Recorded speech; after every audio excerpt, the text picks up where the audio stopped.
Hi, welcome back to Make It with Tim. If you enjoy doing DIY around your house and you want to see how I go about doing my jobs around my house, then click that subscribe button below so you don't miss any of my future videos. Today, I'm going to be doing gloss work on my skirting board and around the door frames in my living room. Let's get going.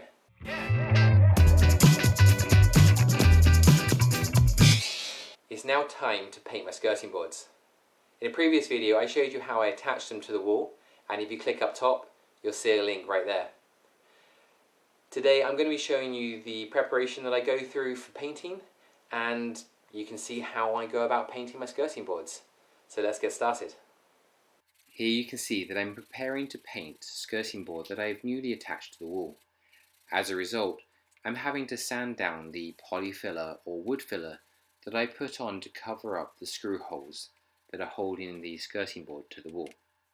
Now, if you have skirting board that's already attached to the wall and already glossed, you'll still need to sand down the old gloss paint with a light sanding so that the new gloss paint has something to stick to and doesn't peel off once it's dry. To sand down the polyfiller or wood filler, whichever you're using, I personally start with a much coarser grain of sandpaper. Here I'm using an 80, but a 100 grit would be fine. And then as I get a lot of it off and I'm getting down to the skirting board level, I then switch to a much finer sandpaper. Here I'm using 120, but 180 would also be great. You can see in this video that I made sure that before I put the skirting board onto the wall, I had already put a primer coat of paint on the skirting board. You want to use your primer to cover up any marks, to get a nice clean finish of whatever colour that you're going to go for. That way you put as many primer coats on as you need, and then you only put one layer of gloss over the top. As soon as you start trying to do multiple layers of gloss, you've got to be sanding down in between each one. It just gets a lot more tricky, a lot more complicated, and generally the gloss takes a lot longer to dry than the primer as well. Here you can see that once I've finished sanding down the polyfiller, I've managed to take off a little bit of the primer paint. It's not a big deal.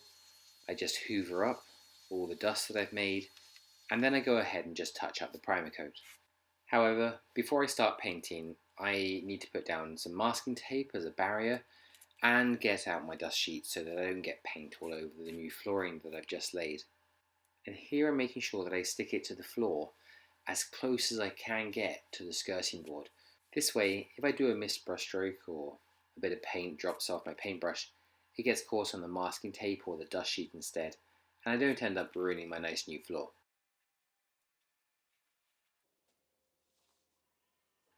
Here, I'm just touching up the primer coat, as well as making sure that all the polyfiller holes now have a coat of primer over the top. Once that's dry, it'll be time to do the gloss coat.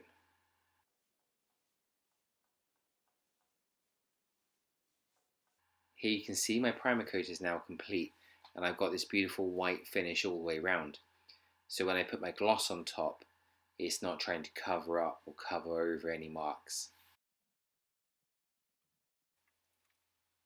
Now that all my preparation work is done, it's time for me to put on the gloss paint.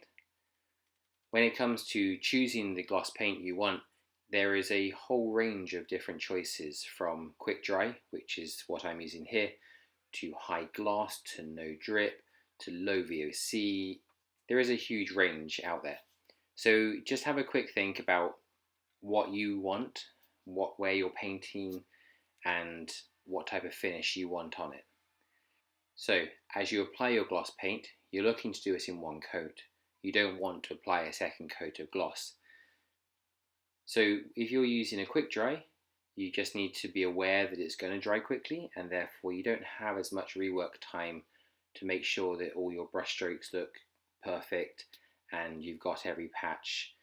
The advantage of quick dry for me personally is it doesn't stay tacky very long, but also it's less likely to drip.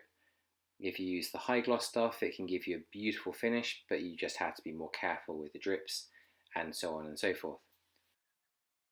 When I'm actually painting, I try and make sure that the brush strokes all go along the skirting board rather than up and down across it, and that just helps make sure that the finish is as good as it can be.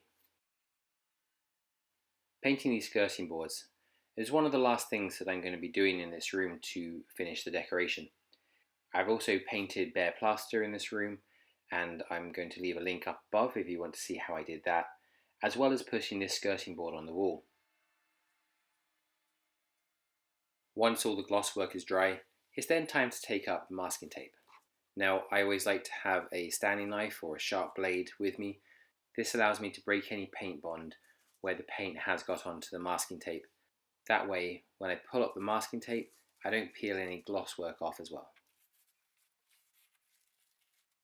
I've now finished the gloss work in this living room, and all that's left for me to do is let it dry, and then I can put back the furniture and enjoy relaxing in this beautiful space.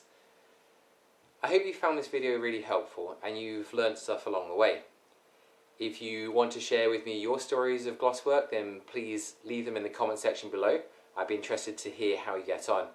And if you found this video helpful and you haven't yet subscribed, then please click that subscribe button below. It's a massive help to the channel and I really appreciate it. So until next time, take care and God bless.